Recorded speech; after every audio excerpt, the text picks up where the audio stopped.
This tomato cross is a project that I'm very excited about. First, I'll show you what the tomatoes look like. The tomato I have my hand on and all the ones surrounding it, about 20 of them, are from the 2 F1 plants that I grew last year. Before I give you a look at how the F1 did out in the garden, here's a look at one of the parents. It's a dwarf tomato that grows about 3 feet tall and has wispy foliage and has pretty good production. The other parent grows to about 4 feet tall and has much larger tomatoes. Here's a look at the 2 F1 plants out in the garden. The leaves aren't wispy like the one parent, but they aren't as substantial as the other. By the 6th of June, both plants were gaining quite a bit of size. At this point, I could tell that the plants were probably going to be as tall as the tallest parent. By the 7th of July, I could tell that we were going to get quite a few tomatoes from both plants. As you can see, there are a lot of tomatoes set on at the bottom and even up towards the top of the plants. At this point in the season, both plants were 4 feet tall and still growing. It was hard to tell, but the first parent that had the wispy foliage was also variegated. Since the variegation has a recessive gene, I can expect about 1 in 4 seedlings this year to be variegated, and sometimes they don't show until they're several weeks old. I saved several hundred seeds, so what I plan to do this year is plant a whole bunch of seeds and select a whole bunch of the variegated ones to grow this year. And I might also grow a few unvariegated ones.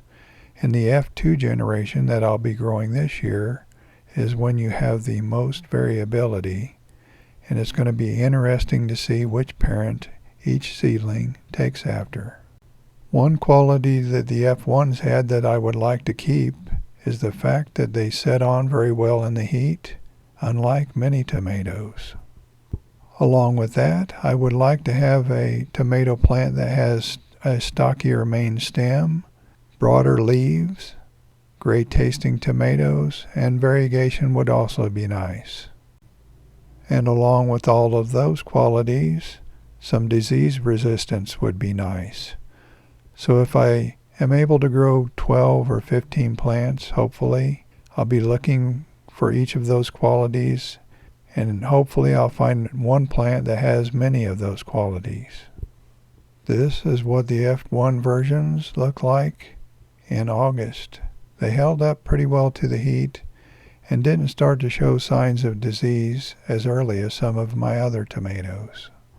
Because the F2 generation has so much variability, I might be able to separate out several projects from this one cross. Hopefully that'll be so.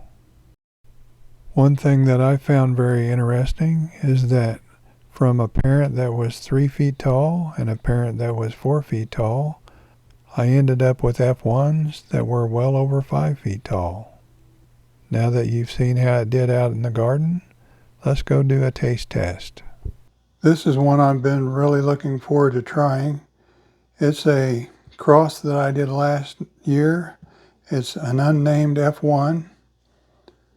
It's a cross between kind of a darker tomato and a smaller type tomato, and it kind of came about in the middle of the 2 parents as far as size.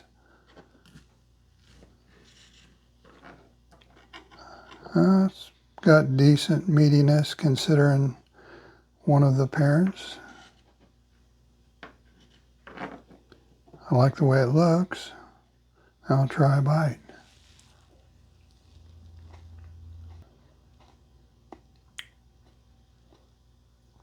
It's got very good flavor. I like it. Take another bite. It's got pretty good balance.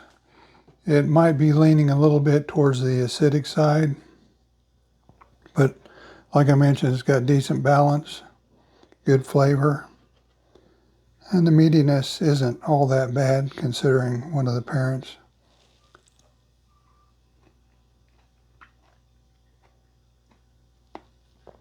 Yeah, I like it. I'm excuse me.